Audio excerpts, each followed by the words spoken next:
Ningependa kuwajulisha kuwa hali ya usalama wa nchi inaendelea kuimarika siku hadi siku. Aidha, Jeshi la Polisi linaendelea kutimiza majukumu yake ya msingi, ikiwemo ya kuhakikisha linasimamia uwepo wa amani, utulivu na usalama. Katika hili, Jeshi la Polisi linatoa shukrani kwa wananchi na wadau mbalimbali wanaoendelea kutoa ushirikiano wa kiwango kikubwa katika kulinda na kuimarisha amani ya nchi. Hata hivyo, kama Jeshi la Polisi lilivyoeleza katika taarifa yake ya tarehe 3 mwezi wa 12 2025 kwamba upo uhalifu unaoendelea kupangwa na kuhamasishwa kwenye mitandao ya kijamii na kwenye makundi ya baadhi ya watu wakihamasisha kile wanachokiita maandamano ya amani na yasiyo na kikomo kuanzia tarehe 9 mwezi wa 12 2025. Jeshi la Polisi kwa kushirikiana na vyombo vingine vya ulinzi na usalama vinaendelea kuchukua hatua stahiki dhidi ya uhalifu huo unaopangwa, hivi wananchi msiwe na hofu. Sheria za nchi ikiwepo sheria ya polisi na polisi wasaidizi sura ya 322 kama ilivyofanywa marekebisho mwaka 2023, kifungu cha 43 kifungu kidogo cha kwanza kinatoa maelekezo na masharti ya kisheria kuwa mtu yeyote ambaye ana mpango wa kufanya, kukusanya, kuunda au kupanga mkusanyiko au maandamano ya hadhara anatakiwa kuwasilisha kwa maandishi notisi kuhusu kufanyika kwa mkusanyiko au maandamano hayo kwa afisa wa polisi msimamizi wa eneo hilo, akiainisha yafuatayo: A, sehemu ambayo maandamano yatafanyika au yatafanyikia; B,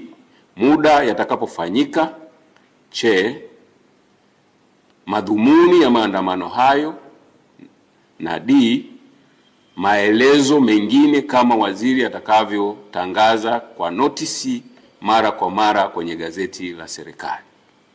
Aidha, kifungu hicho cha 43 kifungu kidogo cha pili kinaeleza kwamba pale ambapo mtu amewasilisha taarifa kwa maandishi kulingana na kifungu kidogo cha kwanza, anaweza kuendelea kuitisha, kukusanya, kuunda au kuandaa mkusanyiko au maandamano hayo kama yalivyopangwa, isipokuwa na mpaka atakapopokea amri kutoka kwa afisa wa polisi msimamizi wa eneo ikieleza kwamba mkusanyiko au maandamano hayo hayatafanyika kama ilivyotaarifiwa. Kifungu cha 43 kifungu kidogo cha tatu kinaeleza kwamba afisa wa polisi ambaye taarifa imewasilishwa kwake kulingana na kifungu kidogo cha kwanza hatatoa amri ya kusitisha chini ya kifungu kidogo cha pili kulingana na taarifa iliyowasilishwa, isipokuwa ameridhika kwamba kufanyika kwa mkusanyiko au maandamano hayo kuna uwezekano wa kusababisha kuvunjika kwa amani au kuathiri usalama wa taifa au kudumisha amri kwa umma au kutumika kwa madhumuni au dhumuni lolote lisilokuwa halali.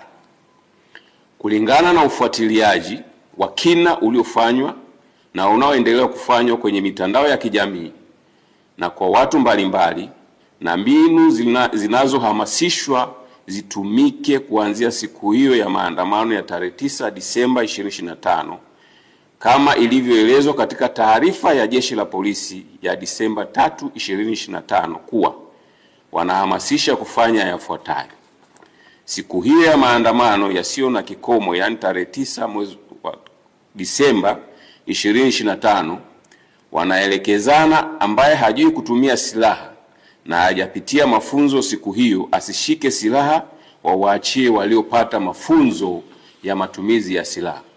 Kwa maana rahisi watu hawa wanazo silaha za kutimiza lengo ambalo wamekusudia. 2. Kupitia mitandao na klabu mbalimbali za mtandaoni wanahamasishana wahakikishe hakuna shughuli yoyote itakayokuwa inaendelea. 3. Pia wahakikishe wanaharibu na kuchoma moto minara yote ya mawasiliano ili nchi nzima ikose mawasiliano. 4. Wanahamasishana wahakikishe bandari ya Dar es Salaam haifanyi kazi, kwani watafunga barabara zote za kuingia na kutoka bandarini. 5. Siku hiyo na kuendelea wanahamasishana wafunge barabara zote za kuingia na kutoka katika mipaka yote ili kuhakikisha hakuna anayetoka au kuingia nchini. 6.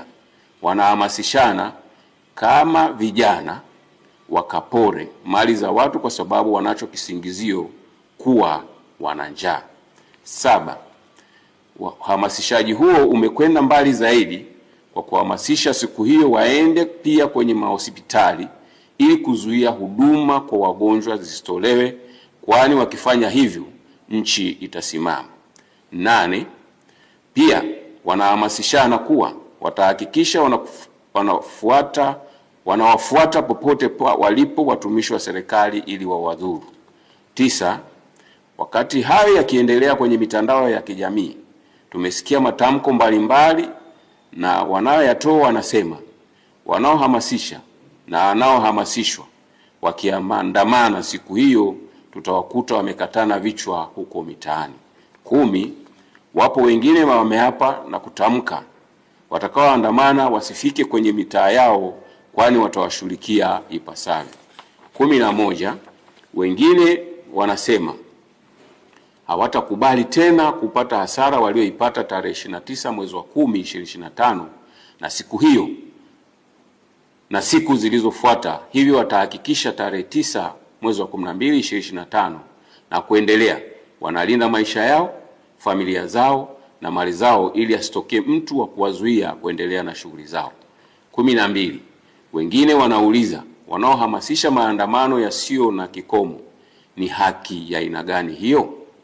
Kwa sababu huwezi kujitangazia haki ambayo inavunja haki za wengine kwa kuwazuia wasiendelee na shughuli zao hasa zinazowapatia riziki ya kila siku.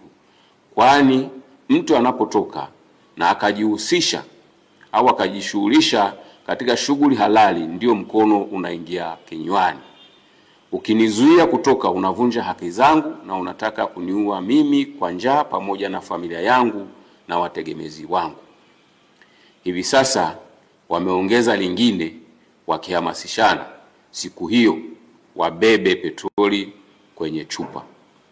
Hivyo kulingana na sheria ya polisi na polisi wasaidizi inayotoa maelekezo na masharti ya kufanya, kukusanya, kuunda au kufanya mkusanyiko au maandamano, na kutokana na mbinu za kihalifu ambazo zimebainika wakihamasishana kuzitumia kuanzia tarehe 9 Disemba 2025, maandamano hayo yanayopewa jina la maandamano ya amani na yasiyo na kikomo yamekosa sifa za kisheria za kuyaruhusu kufanyika. Na kwa kuwa yametangazwa kufanyika nchi nzima na wanaohamasisha hawana anwani maalum zaidi ya kuona namba nyingi za simu za mataifa ya nje ya Tanzania na za ndani ya Tanzania, akaunti za mitandaoni za nje na ndani ya nchi ambapo wamiliki wake ndio wanaohamasisha maandamano hayo, na kwa kuwa hakuna barua yoyote iliyofikishwa au kupokelewa na ofisi yoyote ile ya mkuu wa polisi wilaya hapa nchini ya kutoa taarifa ya kufanyika maandamano hayo hadi leo, Jeshi la Polisi linapiga marufuku maandamano hayo yaliyopewa jina la maandamano ya amani yasiyo na kikomo yasifanyike. Hivyo, Jeshi la Polisi linatoa wito kwa Watanzania na wasio Watanzania ambao wapo ndani ya nchi wayakatae yanayohamasishwa, waendelee kuyakemea na wasishiriki.